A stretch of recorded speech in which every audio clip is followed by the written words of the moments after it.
Welcome to Stuff You Should Know, a production of iHeartRadio.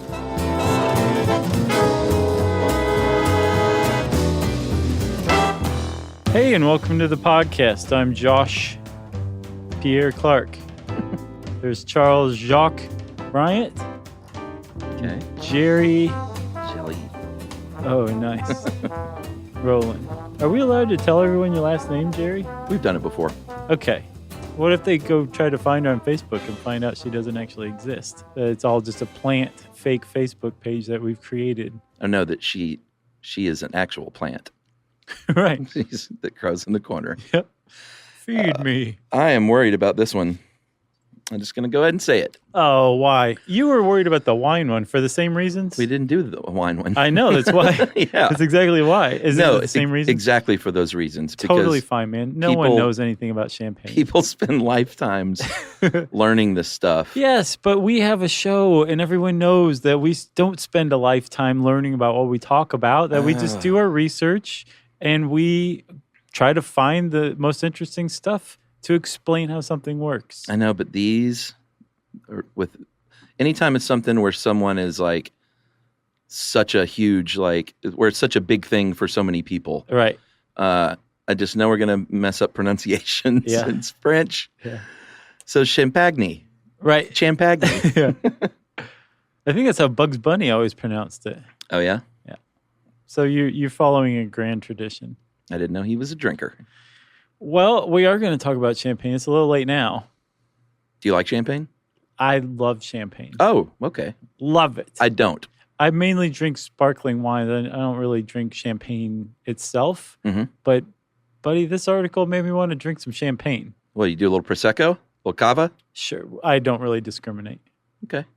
I do. I don't drink any of it. You don't like champagne, huh? Nah, I don't like sparkling wine. It's not, it's not for Chuck, as they say. I gotcha. I love it. As they say. Love it, man. I particularly love Chandon out in California. I will say one time at a party, though, many years ago, like in the 90s, I drank a lot of just champagne, only champagne. This might be why you don't like champagne. For the only time in my life. No, I actually, I felt like a 12-year-old girl. That was wonderful. Oh, that's your problem. No, champagne is... No. I mean, silly and I see. Bubbly and fun. Like I played hopscotch and stuff like that. Yeah, I know. That's terrible. Why would you ever want to do that again? I don't mean I felt like a girl because I was drinking champagne. That's what I thought you meant. I was like, no. There's your problem. Champagne's not a girly drink. No, not I'm at all. sure there's plenty of people out there who do think that. Buddy, I will drink pink champagne at with your finger up at a bullfight. Oh, gross. Yeah. You got to do something to wash the pain away. Yeah, it's just not for me. And that gave me such a bad headache the next day. I didn't go back to the well. I'll have someone, if someone wants to toast me, I won't go, no, I'm not drinking that. Well, you were probably drinking pretty sweet champagne, weren't you? Usually I don't remember. The higher the sugar content in anything, the more of a hangover you're going to have. Yeah, I don't know. Huh. Well, I love it. Good. You mean I've been to Chandon twice? Okay. Went on a Chandon cruise once. Wow. Big fans of Chandon. Where is that? Hint, hint. It's out in Napa Valley. It's famously attached to Moet and Chandon. Uh-huh. And then Chandon went and said, hey, we're going to open up something in California too. Gotcha. I said, cool. Because their terroir can't be beat. It's got good terroir. And that's another thing too. This is what I'm nervous about. I'm not nervous about getting it wrong. I'm nervous about coming across like just a complete jackass sophisticate. You know? I'm not at all. I just like champagne. I know more now about champagne doing this research for the last couple of days than I ever had before. So I definitely don't put myself out there as like an expert in any way, shape, or form. All right. So that's called... So everybody put your emails away. 10 Minutes of Caveats by Josh and Chuck. See, that was French and you pronounced it great. Caveat? Is that Latin? All right. Well, I guess if you don't know anything about champagne, you might have noticed that we already said both the word champagne and sparkling wine. Mm-hmm. And I think most people probably know this, but some people may not. Champagne is a region in France, and technically, you were only supposed to say champagne for sparkling wine if it comes from that region. Right. So all champagne that's sparkling wine is sparkling wine, but all sparkling wine is not champagne. That's right. That I think that's simplified. In Champagne itself, the region is about an hour and a half, 90 minutes or so northeast of Paris. Or east. And this article points out that it's one of the least visited regions of France, but I bet they have their fair amount of enthusiasts that go to the region. I would guess so, sure. But maybe just not as many, I don't know, as the south of France or other Burgundy maybe. Right, well, Burgundy comes to mind for sure. Yeah. Apparently Chablis, I didn't realize that was a wine-growing region, did you? I don't think I did. And the very famous Mad Dog region. Right. Le Natrin. So silly. So so Champagne is a region. It's also a sparkling wine. But yeah, like you said, you can't make sparkling wine outside of this Champagne region. And you can even make sparkling wine inside of the Champagne region. And unless you're following a very strictly controlled process within this particular region of France, you are not allowed anywhere in the world to call your sparkling wine champagne. It's what's called an Appalachian. No, that's a mountain range. It's what's called a Appalachian Trail. Appellation d'origine contrôle, or AOC is what we're going to call it. But it's basically the same thing with bourbon here in the United States, right? Yeah. Where you have to follow specific rules and you have to make it within a specific region. And the whole point is, you don't want just any schmo making something that's similar to your product, but not nearly as good. That's not going through anywhere near the painstaking amount of process and labor that you're doing, and still call it the same thing you're calling it. You don't want to do that. Yeah, so you have to sure. Restrict it. Especially the French, they're not going to be all willy-nilly about that. That's their region. Yeah, apparently there's something like 84,000 acres, which I don't think is a lot. And what are those cities? The two main cities are Rheims and Epernay. But we even have a thing in here that says if you say Rheims, then you're an American city slicker. If you say Reims. Oh, okay. Rheims, I've seen plenty. But Reims is what they say in the Help Me Out article that we got. I think you just earned some fans in France with that one. Well, by any other name, it is still Champagne, and those are the cities. And there are but 3 grapes that you can use to make champagne. You can't just say, oh, that muscadine looks nice, like they do here in Georgia. Right. Let's throw it in a bottle and ferment it. Yeah. Here, Petey, put this in your mouth, chew it, spit it up in the bottle. There are 3 grapes, and they are the Pinot Noir grape, the Chardonnay grape, and how do you pronounce that last one? The Pinot Meunier. Okay. Which is another dark grape, or red grape, or black grape, I think is what they call it. Yeah, if you ever talk to a real wine person and you don't know the lingo, you're going to be confused quick when they say things like black grapes. Right. You're going to be like, what the heck is a black grape? But if you dig into it, you start to find that there's a lot of overlap in words. There's a lot of multiple terms that describe the same thing. Yeah. Black grape, red grape, same thing. Yeah. Purple grape? Why not? If you say that, you're going to get laughed out of Napa. Right. I like the purple grapes. Concord, I think, is what they're called. But Chardonnay is, of those 3, is the only all-white grape. Mm-hmm. So, and, a lot of people might not know this. It's the same with still wine. But, inside that black skin is white pulp. Yeah, depending on when you pick the grape. Yeah. So if you pick it early before it has a chance to turn reddish, you can conceivably squeeze clear or white grape juice from red or black grapes. That's right. And that's what's happening in the case of champagne. Yeah, because if you look at it, you're like, well, I mean, this is clear. How is this made from red grapes? Well, as we'll see later on, you have Dom Perignon to thank. We should go ahead and talk about that, I guess. Well, let's talk about Champagne a little bit first, and then we'll get to Dom Perignon. So the region itself is pretty ancient. Yeah. The first vineyards in Champagne were planted by the Romans, who also mined chalk in the area. And there's extensive chalk quarries that are underground that have served as champagne cellars for generations. So the place has been making wine. The region has been making wine for millennia. But it wasn't until about the 1700s when they really kind of took what was a naturally occurring problem, which was carbonation happening in their wine, and went to town with it. They said, if you can't beat them, join them. So they took this thing that was viewed as a flaw in their wine, carbonation, sparkling wine, and they figured out how to make it even more so and made it its own thing. Yeah, and that in that region, that chalk is very key to what you end up getting because it's very reflective because it's white.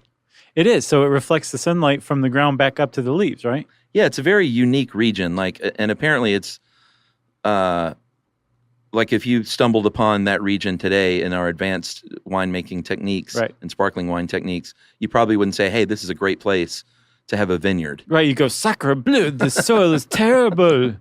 Well, you might, because I think it's a little tougher to grow.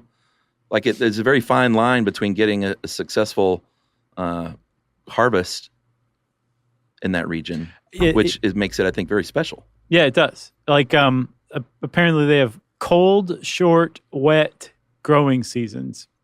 And apparently that's where the original sparkling wine and champagne came from. It was a freak of natural climate and natural conditions, growing conditions, right? Yeah. Because as we'll see, a second fermentation is what creates the carbonation. Yeah. And that would happen naturally because they would harvest the wine, make wine, store it, and then it would get cold all of a sudden, like early, before the fermentation process was done. Right. So fermentation would basically stop, but then there'd be a lot of sugar and yeast left in their wine that hadn't fermented when they started it. So when spring came around again and things started to warm up, a second fermentation process started, and that's really what kicked off the bubbles. Yeah. But for a long time, the people in Champagne, in the Champagne region, were tearing their hair out because they didn't want this. It was a sign that their wine was terrible or poorly made. And like I said, it wasn't until Dom Perignon came along, who didn't like it himself, but was one of the people who created a lot of the techniques that helped establish Champagne as the sparkling wine capital of the world. So he didn't care for it? No, he didn't. He called it mad wine, I think is what he called it. He was a monk though, right? Yeah, he was a Benedictine monk in the area.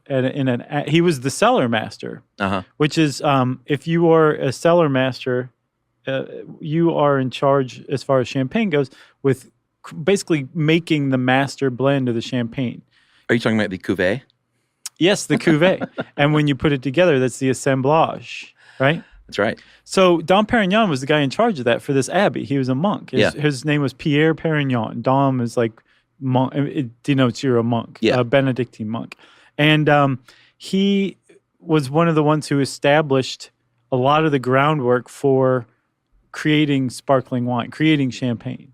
Very interesting. Like up to that point, you would have sparkling wines in your cellar, but they were using like wood and hemp to like stop these bottles. Well, that didn't work all that well. Yeah. Bottles would very frequently explode, and cellars were very dangerous places to be because one of these stoppers came out, it'd shoot across the room, hit another bottle, and that bottle stopper would come out, and all of a sudden you'd have a chain reaction of these wooden stoppers like flying at your head. It's like a Bugs Bunny cartoon. Yeah, or Three Stooges or something, right? So Dom Perignon came up with the idea of using cork stoppers in thicker English-type bottles, which could withstand the pressure. Yeah. Holding them down with little rope muzzles. Now we use foil and wire. Yeah, what's that called? A muzzle? Yeah, muzzle. There's a French word for it, but I can't find it in my notes. Muzzle. It's something like that. So he came up with a bunch of stuff. He also was the first one to start blending wines from the region. And as we'll talk about in a few, that's the basis of champagne. It's a blend. Champagne is a blend of wine. That's right. Should we take a break? Collect ourselves? Yeah, I'm getting excited. Don't you want some champagne? Nope.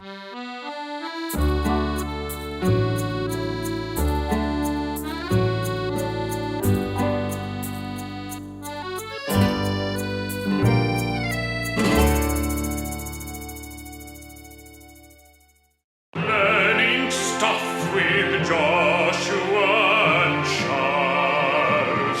Stuff Really? No, I mean, if you opened a bottle of champagne in here, I would drink a flute.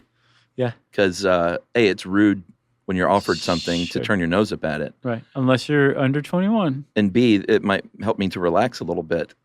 Yeah. It really would. About this thing. You'd feel great. Should we talk a little bit about the champagne method? Yes. What the French call... La méthode champenoise. Okay. La sounds pretty méthode good. champenoise. So you have to say it. You have to close your septum. This is one reason why champagne is a bit more expensive, or can be a bit more expensive, is because there's a lot of processes involved, and not like there's not with still wine, but champagne kind of takes it a step further. It's time consuming, and Sure. there are people's hands and feet involved. Yeah. a lot of times. Yeah. And like you said, it starts with making wine. Actually, it starts even further back than that. It starts with growing the grapes. That's right. But fermentation, all wines are fermented, of course, and that's when sugar breaks down from the grape juice, turns it into alcohol, delicious alcohol, and that is called wine. And just like regular wine, still wine, like you said, I guess we shouldn't call it regular wine, just still wine. Still wine. They start basic wine. They start with those grapes, and in the case of champagne, they are pressed with human feet, which still happens. Right. And I can't help but think of that video still after all these years. That poor lady. Of that poor lady. Yeah. Who from at Chateau Elan, right? Oh, was that in Georgia? Yeah. I don't think I knew that. It was a Georgia morning show, Atlanta morning show. I think it was Fox Live or something like that. I can still hear it. I haven't seen it in years, but if you don't know what we're talking about, there was one of the early viral videos of this woman on location doing a story about wine in Georgia, and she was stomping on the wine and fell up on a platform for some reason. Yeah, and she fell out of the barrel and hurt herself, but it sounded like she was in very much heavy distress. Like new dimensions of pain. Yeah. Are the sounds that the woman made. I've never heard anything like it before or since. Me neither. But yeah, I'm very pretty sad. sure she was okay. Yeah, that's why I don't mind talking about it now. It's Right. not like she was, maimed for life or anything like that. I always think of I Love Lucy too. Oh, yeah? That very famous grape stomping scene. Yeah. Where she gets in a grape throwing fight with the lady. Man, Lucy, she was always getting into trouble, wasn't she? Yeah. I shot in the studio where they filmed that show one time in California. Oh, yeah? Right there in Hollywood. Yeah, it was kind of neat. Yeah. One of the grips just came over. He was like, this is the I Love Lucy studio. And you went... I smelled the grapes. All right, so where were we? Feet. Yeah, which is this wonderful old world technique that I didn't know this. I didn't know that you have to do that for champagne. Is it just because it's so delicate? Yeah, I think that's part of it. But also they kind of shy away from machinery in the method champenoise. Really? Yes. All right. It's a traditional method. Even though if you look back at the history of winemaking, champagne is very relatively new. Oh, yeah? We're talking 1700s, right? Sure, they've been making wine for many thousands of years. Right. So this is a fairly new invention, but it was still invented at a time where you mainly used human labor for things like this. So yeah, they've tended to preserve that as much as possible. All right. Well, you've got your juice, your white juice, and they put it in stainless steel vats unless you're super old world, I guess. Some people do use wood still, but Really? yeah, you're allowed to use for the initial fermentation where you're just making the basic wine. Yeah. You can use stainless steel. Yeah, so there it sits for a long time, ferments, becomes still wine, and like we said, this is just the first fermentation, and then you move on to the blending, which is where that all-important cellar master comes in. Right. So if you're a cellar master for a champagne house, you are, unless you're a very specific type of champagne house where you actually make champagne from growing the grapes to the finished product. Right. You are probably going around the Champagne region trying different champagnes or trying different wines, still wines. Yeah. And you're coming up with, in your head, a blend of all these different wines. And that blend, as we said before, is called the cuvee. And the cuvee it's just that. It's a blend of wine. And it has mainly 3 different factors involved that you have to take into consideration if you're the cellar master, right? Yes. If it's a vintage cuvee, a vintage blend of wines, then that means it's using grapes that were all grown in the same year, the same growing season. Yeah, and I imagine these cellar masters, I mean, you said they're tasting things. I'm sure they are, but I imagine these cellar masters in Champagne also kind of know exactly where they're going to go for most of these. Sure. And they also would know, like, well, if you guys have 2007 vintage wine, like that was a great year, sure. Or that year was kind of rough. It might take add a neat edge to some other 2009 grapes I'm using too, right? These are what these people are walking around with in their heads, that level of information. So they're putting it all together. They come up with these clever little blends, and each blend's a cuvee. Again, one of the things they can take into account is the vintage, the years. Yeah, and like you said, if it's a vintage wine, it's just from the 1 year growing season. If it's non-vintage, that means you're combining various years. Right, and typically vintage wines, I think, tend to be more expensive. I get the impression that they tend to be a little more revered. They definitely take longer to mature. Yeah, the fermentation process is longer than the non-vintage. And you'll see this on the label. It'll say vintage, or else it'll say NV a lot of times. Right. The 2 other things for a cellar master to take into account are the varietals. Yeah. And the cru, right? Yeah, CRU. So a cru Not is the CREW. Or the CRUE with an umlaut over the U. Rock on. Yes. The cru it's a vineyard, basically. So you can have grapes all from one vineyard from different years and different varietals, and that'd still be what's called a single cru. Or you could mix different crus, different vineyards, grapes, to create a cuvee. Yeah, and the Grand Cru, you might have seen that before on a bottle. If you get the Grand Cru status, then you're really cooking with gas, as my dad used to say. In the mid-1980s, initially there were only 12 villages that had that Grand Cru status, and then in 1985, they expanded that to 17, because 5 more villages, and I'm not going to try and pronounce all those, were added to the list. And it says here that less than 9%, it's incredibly low, of all the vineyard land in Champagne has a 100% Grand Cru rating. Right. So again, 84,000 acres, only 9% of that is the top rated. Basically, it's saying this land is the primo land for growing Champagne grapes. Yeah. So if you get grapes that are grown there by these people who really know what they're doing, you're going to pay through the nose for it. Sure. So a Grand Cru Champagne is going to be pretty expensive, but there's a reason behind it. Yeah. It's not just marketing. No. And varietals too. Like you said, there's 3 grapes, right? Yeah, just those 3. And depending on how you put them together, you can come up with a type of cuvee as well, right? So Blanc de Blanc means white of whites. That's made just with Chardonnay grapes. Uh-huh. Blanc de Noir is made with just one of the other black grapes, either the Pinot Meunier or the Pinot Noir. That's right. But all those 3 things are factored together to create a specific cuvee. Well, and then you've got your rosé that you mentioned earlier. Oh, yeah. Your pink wine, or as my friend Stacy calls it, pink crack. It's good stuff. She gets a hold of that stuff. Watch out. Yeah.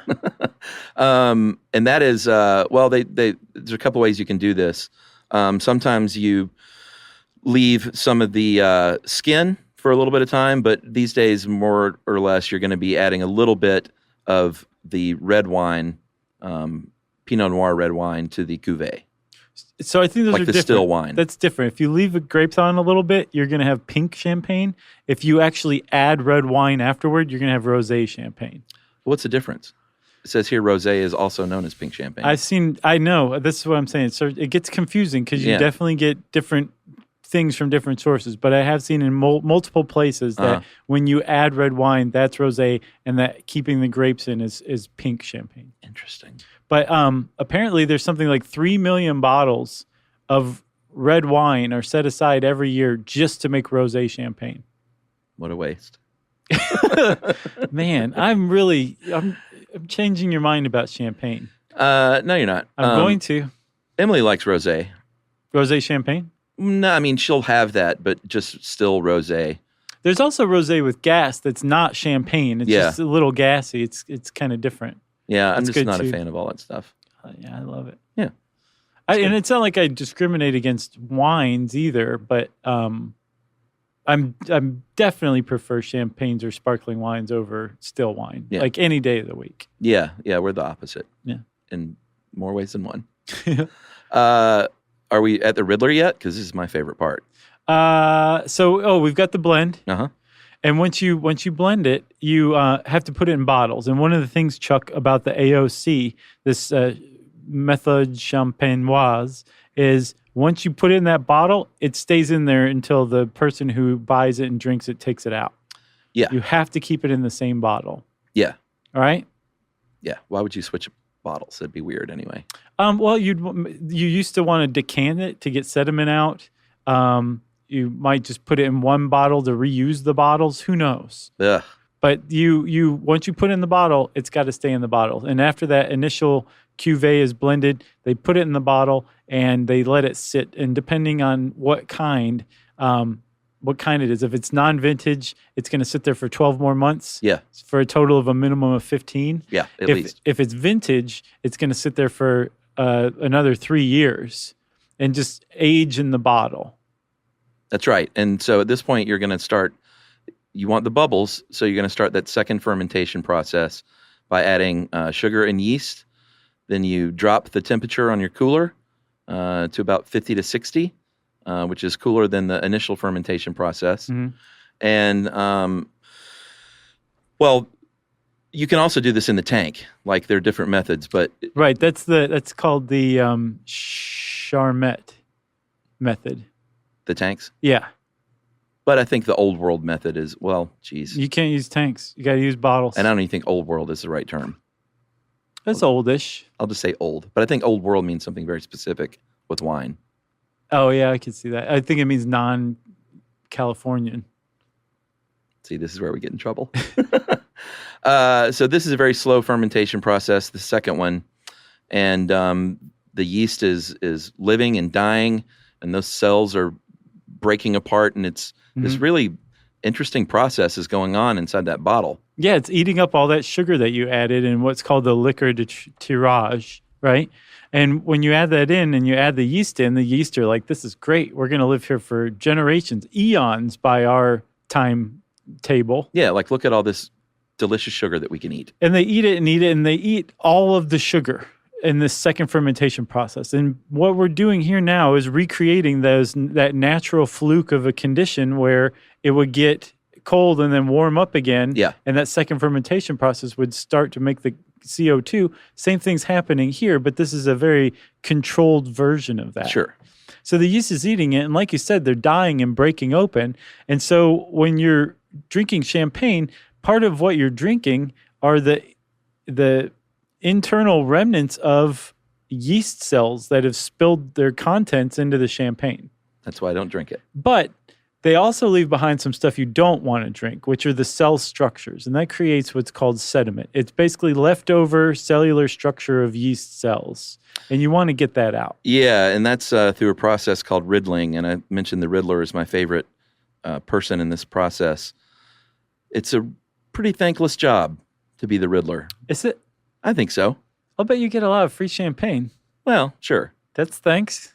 Yeah, but it's very solitary and redundant. Yeah. Oh, yeah. Repetitive. Yeah. So this Riddler, the wine at this point is stored upside down at a 75-degree angle, and that is allowing all these dead yeast cells to collect down near the neck.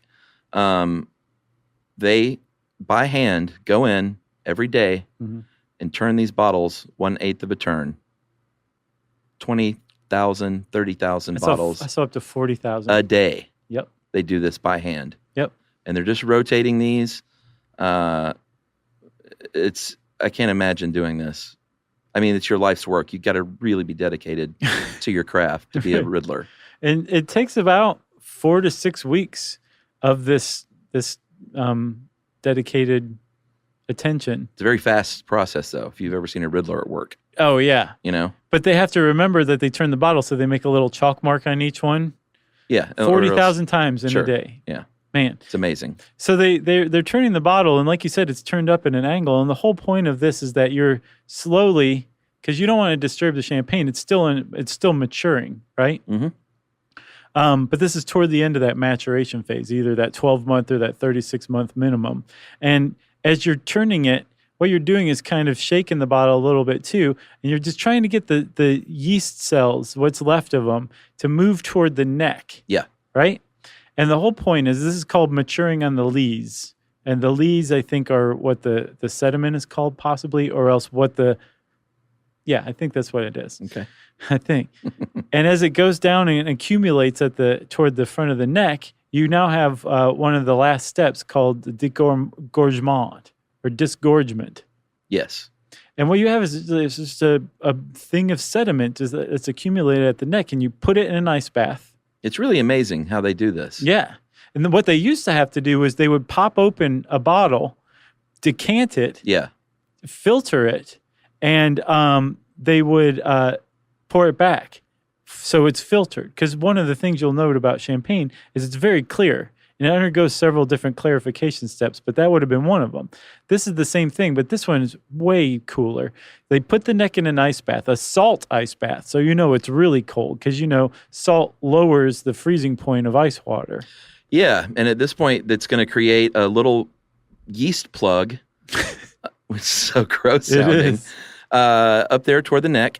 And what they have to do then is get that plug out of there while maintaining the integrity of the rest of the wine that's inside. Yeah, like you're going to lose some champagne. It's not a perfect procedure. Well, yeah, I mean, that's part of the process is to lose some because then they add stuff back in. Right. Which we'll get to. Yeah. But so they remove, well, it says in here the cork, but these days I think that initial one is a cap, like a bottle cap. Bottle cap. You can use that old world bottle cap. And, go on YouTube and look at a Riddler at work and just check this out. It's pretty neat. Like it's a fast process as well. Did you see how it's made on that? No. They pop it out and a surprisingly small amount comes out. Like I thought they'd be like, oh God, oh geez, like it'd be the most stressful job in the world. But enough comes out. It's foaming over, but it's not like just a tremendous amount. And then they smell it to make sure it's not. The dude I saw stale. would put his thumb over it real quick, so like it wasn't foaming over at all. Maybe that's what I saw, or maybe that's what he was doing. I didn't catch it. Yeah, pretty interesting though. So the Riddler's is doing this by hand because there's carbon dioxide gas in there at this point, and it forces that plug out. And like you said, you lose just a little bit. Then you add maybe a little brandy, a little sugar, a little white wine back in to get the proper amount of liquid inside the bottle. Right, that's called the dosage or the liqueur de dosage. Don't call it dosage. No. Because I did in my head. Yeah. For like half of this research. Yeah, and then you go, oh, that is dosage. Well, that's when it helps to watch videos. Yeah, for sure. And then they put that final cork in place. This is one that's going to stay in there until you uncork it, and they tighten it down with that wire. As our not so great article points out, you can make into a little chair afterward. Yeah, that's what people do, right? Sure.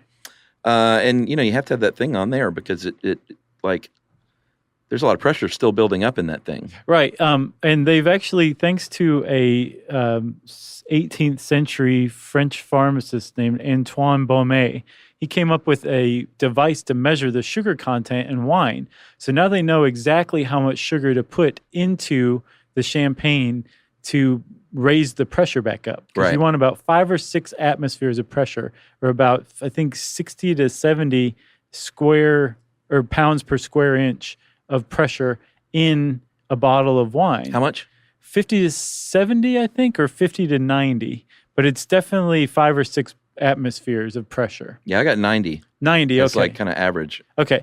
So they know how much of that liqueur de dosage to put in. Yeah. How much sugar to put back in to raise the atmosphere back up. And the other reason you want to do that too, Chuck, is when you're adding that sugar back in, that yeast ate all the sugar that was in there and turned it into carbon dioxide that you put in for the second fermentation. And when they did, they made the champagne as dry as a bone. An extra brut? So the amount of sugar, it's actually more than that. It's called Brut Naturel. Well, I call it a double X brut. It's crazy dry. Yeah. I've never had it, but I can only imagine how Can you dry have that? it is. Yeah. Oh, really? There's one where they don't put in any dosage. Huh. They don't add any sugar afterward. So it's bone dry. And that's just for people who really prefer that? Because that's not... I guess. Apparently, the extra brut is the least popular. Yeah, I can imagine. And I think the best selling is sort of that brut, which is sort of in the middle of dry and sweet, or sec or demi-sec. And then I think the last one is Deux is the sweetest of all. Non-brut. Yeah, but brut is drier than extra dry, which is kind of surprising. But if you ever, it's pretty easy to pick up if you just read it once or twice. You're like, oh, okay, that's how it's denoted. But all of that is based on how much dosage you put in after you disgorge the yeast plug. Engorge. Yeah. One of my least favorite words, by the way. That's a bad one. Is this true about Madame Clicquot? From what I saw, yeah. She was an entrepreneur, famously. In fact, she's called Widow Clicquot at times. She was widowed at a very young age, sadly, at 27, and took over her husband's wine business and supposedly invented that disgorging process herself. Yeah. Which is, it's kind of simple when you look at it, but I wouldn't have thought to do it. No, again, they were decanning them back then and filtering it out. So, And this was, I think, 1813 when the Widow Clicquot came up with it. And about then is when champagne, the drink, took off, at least in France, and started to spread very quickly around the world. Yeah, Napoleon had a lot to do with that, right? I think Napoleon did. By World War I, Winston Churchill reminded everyone, we're not fighting to save just France, boys. We're fighting to save champagne. Hurrah! Right. Should we take another break? I think so. All right. We're going to talk a little bit about what the fuss is with this stuff after this.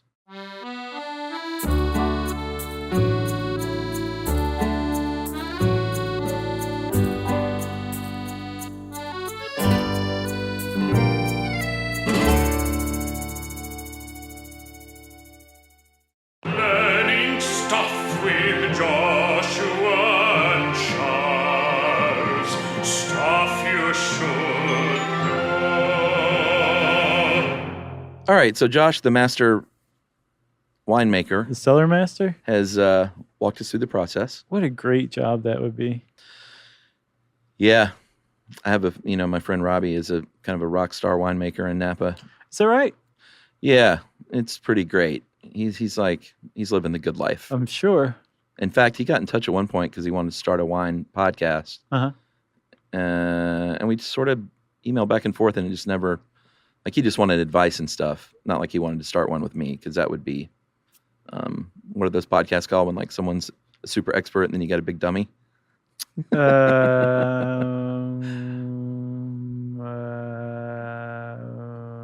can't think of anything. That's what that would have been. Man, that was just ripe for jokes. I would have been the Thomas Hayden Church to his Paul Giamatti.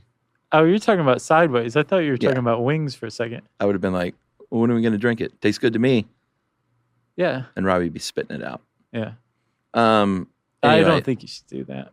He's very talented and, does quite well, making wine for other people. And he also has his own label, Langevin and Pearson Meyer Wines. Nice. Plug. Yeah, right. And when you go to his house and stay with him in his awesome guest house at the top of Howell Mountain, you get drunk on amazing expensive wines. That's awesome. That he opens you're drinking that Perrier. I'm sorry, Perrier. No, this is Pellegrino. Oh, excuse me. That's the Italian version of Perrier. It is. It's like the Spumante. Prosecco. What's Spumante? Spumante is Italian. Is it? Uh-huh. It's sparkling, right? Yeah, I guess Prosecco is Italian as well. I just remember that from when I was a kid. Martini and Rossiassi Spumante. Yeah. Yeah. It's amazing how that's drilled in my brain. Martini and Rossi, Asti Spumante. Which probably is crap sparkling wine. Isn't it? I don't know that it's good. I don't know. I think that's probably what gave you your headache. That and all the Lowenbrow. Yeah. Is that still around? I don't know. Isn't that what Bob and Doug drank?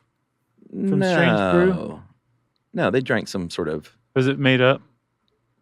No, they drank Molson. Well, was it Labatt's? I mean, it was probably some Canadian beer. We're going to get killed over this one. Yeah, we are. Sorry, everybody. All right, so let's move on then to what makes champagne so expensive and so fancy. Like, it has this... there's this notion, that you drink it for celebrations, or that you're like sort of the upper crust of society if you're drinking champagne. Well, supposedly there is an actual reason why champagne is associated with toasting the big events in life, because for 1,000 years, from about the 9th century to the 19th century, they had no champagne. The kings of France were coronated in Champagne. So it was like a celebration town for the whole country. So toasting with, even before they were sparkling wines, toasting with champagne wine was traditional. So have you ever been in a restaurant and like gotten good news and said, "Waiter, champagne"?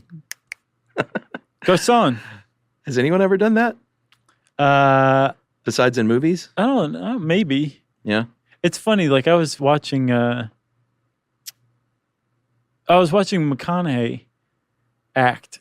And I was watching a movie on somebody else's seat back on a flight. So I wasn't hearing it. So I was really just watching the movie, right?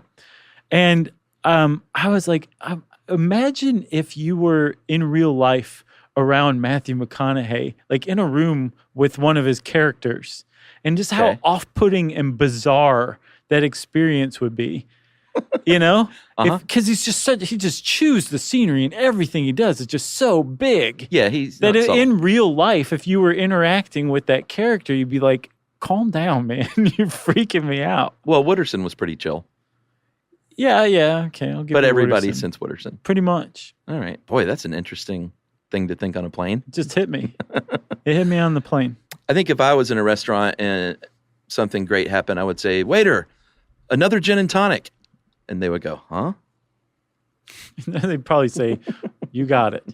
Actually, I started calling those lime salads at my house. Nice. You're on the gin and tonic now? Yeah, that usually happens around April. Oh, yeah. April to, September. I got one for you.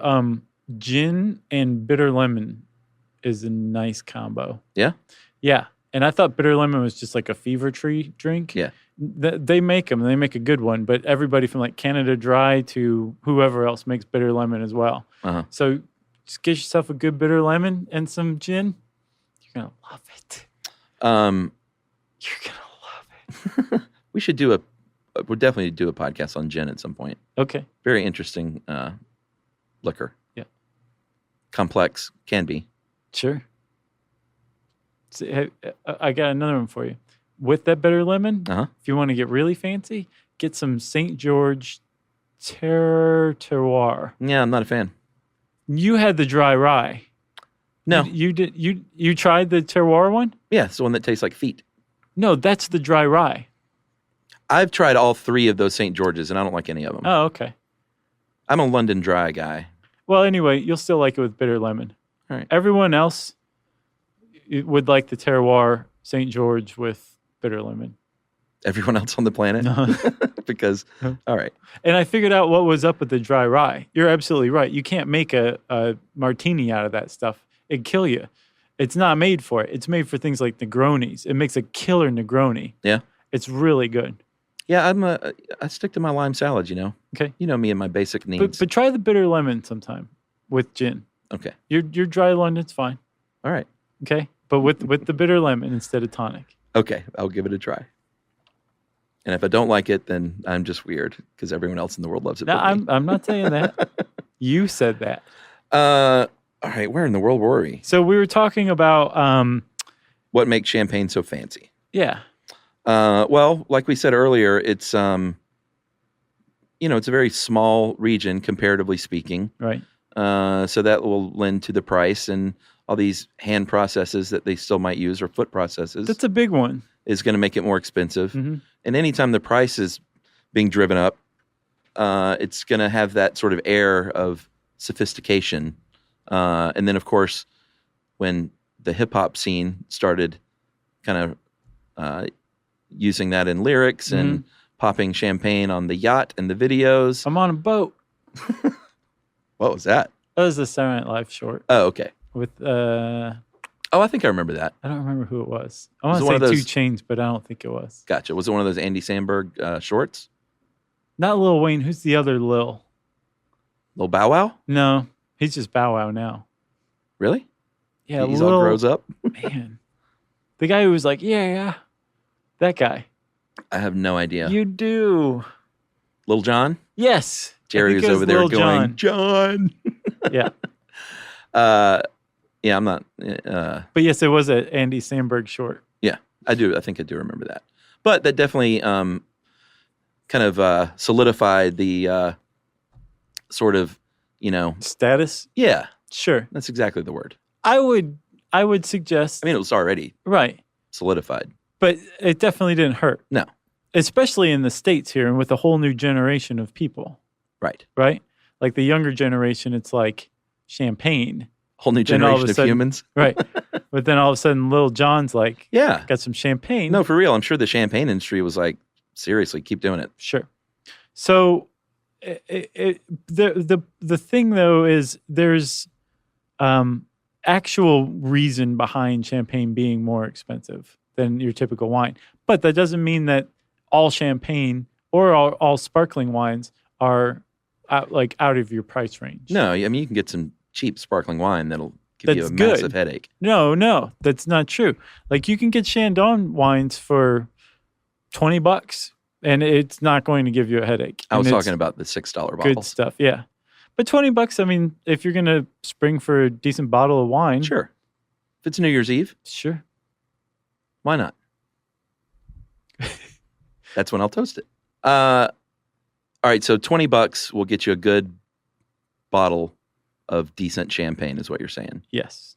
Not bad. Or you can spend hundreds of dollars, thousands, tens of thousands at auction, just like wine, if you want some super rare collectible wine Yeah. or champagne. Apparently $250,000 for a bottle at the Moscow Ritz-Carlton. And that's not even something you drink, right?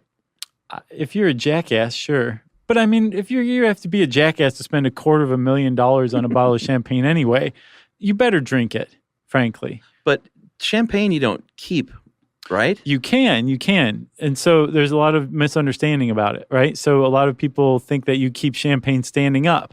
You do for about the first month, but if you're keeping it in a cellar, you want to keep it on its side like any bottle of wine. You want the wine touching the cork. But the reason that champagne actually ages in the bottle, it's just like wine. That cork, it's in there pretty good, but it's not airtight. There's a minimal amount of gas exchange going on. So that the wine, the champagne, continues to mature over the course of 10, 20, 30 years if you Really? keep it. The key to champagne, apparently, storing it, is you want to avoid temperature fluctuations. You want to keep it at about the same temperature for the whole time you have it stored. So bury it in your backyard Sure. on its side Deep. and leave it there. Yeah. And you will find that all the worms drank it. You'll be like, worms! Bury it under the frost line. And you want to keep it out of the sunlight too. Well, underground.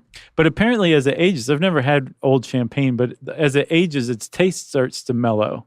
And it takes on dried fruit, nutty, toasty, honey notes are like the main notes that it hits. Yeah, we had a bottle of Dom Perignon that was awful when we opened it, but we didn't. It was every improper thing you could do, we did.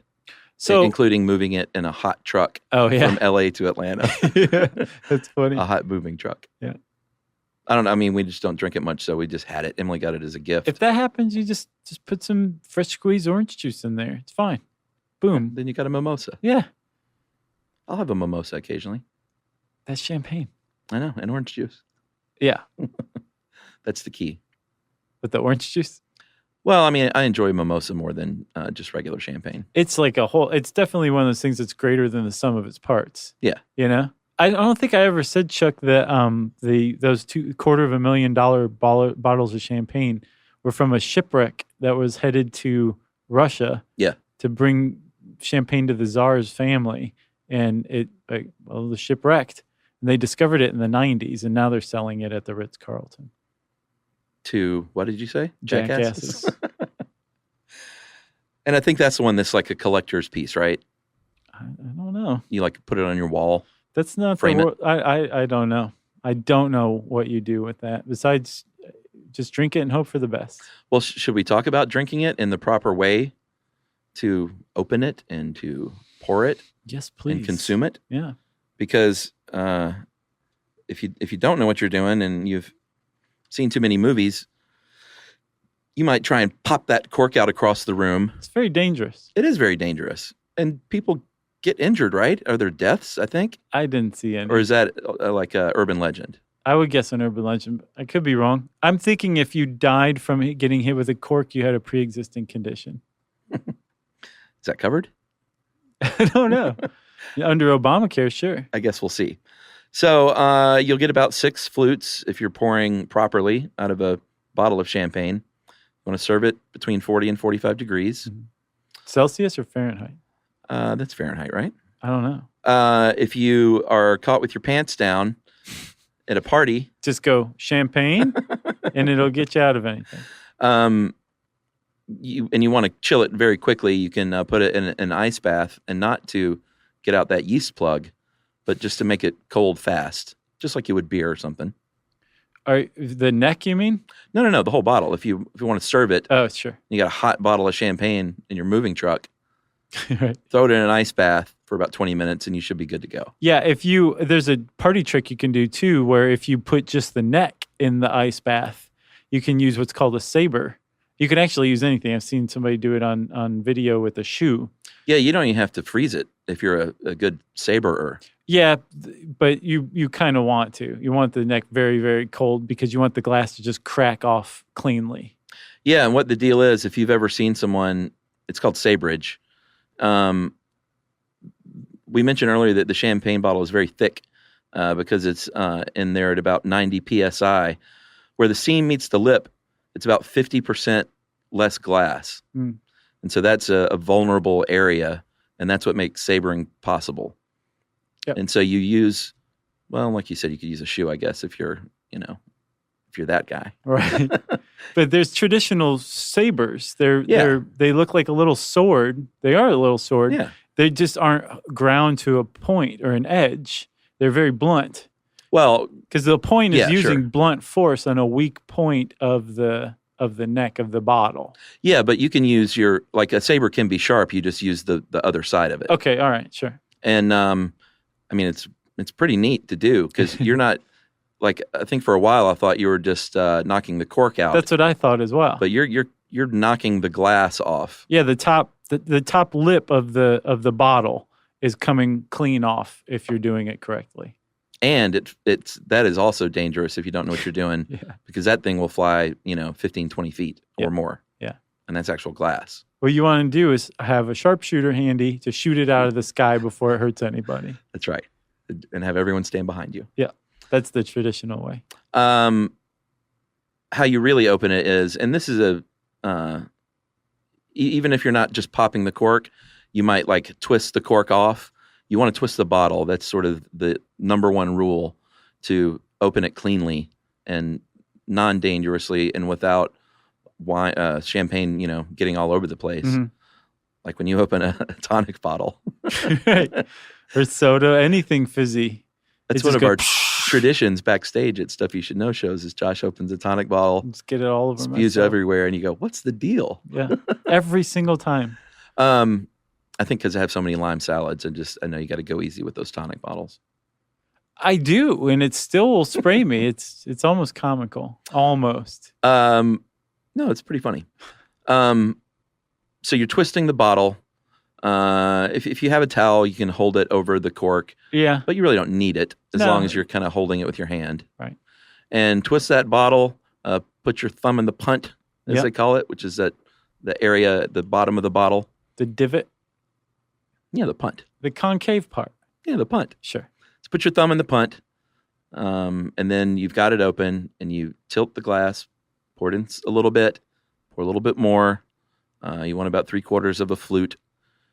and put your pinky up and go to town. Yeah, and I did a brain stuff on what the best kind of glass for champagne is, and apparently the tulip is. It's a combination between the coupe and the flute. You've probably seen it before. No, I didn't see that one. It's I thought you meant the episode. No, the tulip glass. Yeah, I've seen tulips. But apparently they allow for the most sparkle, and if you have the bubbles coming up, the French call effervescence. And if you look at a glass of champagne that you're just holding there in front of you, when they bubble up to the top, they accumulate into a foam. And that is called mousse, like chocolat mousse. Remember Top Secret? Oh, yeah. Yeah. But it's not that. It's just mousse, right? Is what they call it. Or foam is another way to put it. Yeah. But that's what they call it. And so actually when you're creating the second fermentation process of the champagne making, what the method champenoise, it's called the prise de mousse, or the foam creation. Wow. There's that's why you pour it slow, too, because if you go too fast, it's going to get everywhere. Yep. Like your tonic. And then you pour it 3/4 full and you toast and say, huzzah, huzzah, huzzah, I think is the traditional thing you're supposed to say. So you like champagne yet? No, it's just not for me. That's fine. Don't feel bad for me. I won't then. If you want to know more about champagne, go get you some. And in the meantime, you can type that word in the search bar at howstuffworks.com. And since I said search bar, it's time for listener mail. All right, I'm going to call this one, getting the nomenclature correct. Something we always strive to do and don't always do. Hey, guys, let me start by saying you've been listening to your show for 2 years. You've added so much joy, laughter, and knowledge to my life. I know you're always intentional and sensitive about the language you use on your show, and while listening to the MS episode, I noticed something I've heard you two say in the past. I work in suicide prevention and hope to change the culture and reduce the stigma around suicide. As you know, one of the first steps of doing that is examining the language we use. The phrase commit suicide is very common, of course, and has been used for a very long time. However, the word commit makes it sound criminal. This perpetuates a stigma that there is something bad or wrong with someone who's experiencing thoughts of suicide, making it less likely that they will reach out and ask for help. I want to encourage you guys to use the word died by suicide or completed suicide as an alternative and more factual term. The American Foundation for Suicide Prevention is a great resource for more information. And of course, I need to plug my own nonprofit I work for, notmykid.org. I appreciate everything you guys do. Please come to Phoenix. I guarantee you will sell out a show there. Sincerely, that is Sarah Tisden, a.k.a. Hope Dealer. Oh, wow. Dealing hope. That's a heck of a AKA. Yeah, and you know what? I never thought about that, but that is not true. That is not true. You have because we've been called out on this before. Really? Yes, but I think we've even done a listener mail on it before, but it's so ingrained. I know. To say commit and then completed just sounds like they finished their homework or something like that. Right. But died by suicide, I can get behind that, and I will try. But it's just so hard to not say committed. What, though, if you're saying, if it hasn't happened, you're saying someone was going to... attempting suicide? Okay. Yeah. I think that one's kosher. All right. Man, I didn't know we've covered this, so I feel bad that I still haven't gotten over that then. Yeah, same here. All right, I'm going to work on it. Yeah, same here. Thanks for calling us out, Hope Dealer. Appreciate that. Thanks, Sarah. Keep dealing that hope. Open up your trench coat and be like, this is what I got. Right. I'll take a lot of hope. If you want to get in touch with us to correct us, prod us, whatever, lay it on us. Send us an email to stuffpodcast@iheartradio.com. Stuff You Should Know is a production of iHeartRadio. For more podcasts from iHeartRadio, visit the iHeartRadio app, Apple Podcasts, or wherever you listen to your favorite shows.